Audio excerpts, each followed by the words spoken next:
ഉടുമ്പൻചോല ഗ്രാമപഞ്ചായത്തിലെ 6, 12 എന്നീ വാർഡുകളിലെ 211 പേർക്കാണ് ഇരട്ട വോട്ടുള്ളതായി കണ്ടെത്തിയിരിക്കുന്നത്. ചതുരംഗപ്പാറ വില്ലേജ് ഓഫീസിൽ ഡെപ്യൂട്ടി തഹസിൽദാർ കണ്ണന്റെ നേതൃത്വത്തിൽ നടന്ന ഹിയറിംഗിൽ 115 പേർ ഹാജരായി. ഇതിൽ 30 പേർ തമിഴ്നാട്ടിലാണ് വോട്ട് രേഖപ്പെടുത്താൻ താൽപര്യമെന്ന് അറിയിച്ചു. 85 പേർ കേരളത്തിലും. നോട്ടീസ് നൽകിയിട്ടും ഹാജരാകാതിരുന്നവരുടെ വിവരങ്ങൾ റവന്യൂ വകുപ്പ് ശേഖരിക്കുന്നുണ്ട്. ഇവർ തമിഴ്നാട്ടിലെ സ്ഥിരതാമസക്കാരോ മരണപ്പെട്ടവരോ ആകാമെന്നാണ് വിലയിരുത്തുന്നത്. ദേവികുളം, ഉടുമ്പൻചോല, പീരുമേട് താലൂക്കുകളിൽ ഇരട്ട വോട്ടുള്ള ആയിരക്കണക്കിന് വോട്ടർമാരുണ്ടെന്നാണ് കരുതുന്നത്. എന്റെ ഉൾപ്പെടുത്തിയിട്ടുണ്ട്.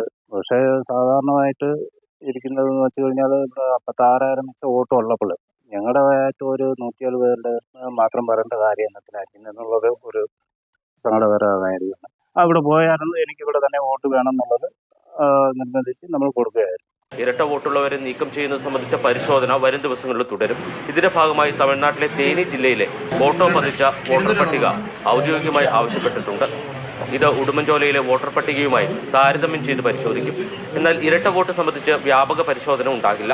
മാതൃഭൂമി ന്യൂസ്, ഇടുക്കി.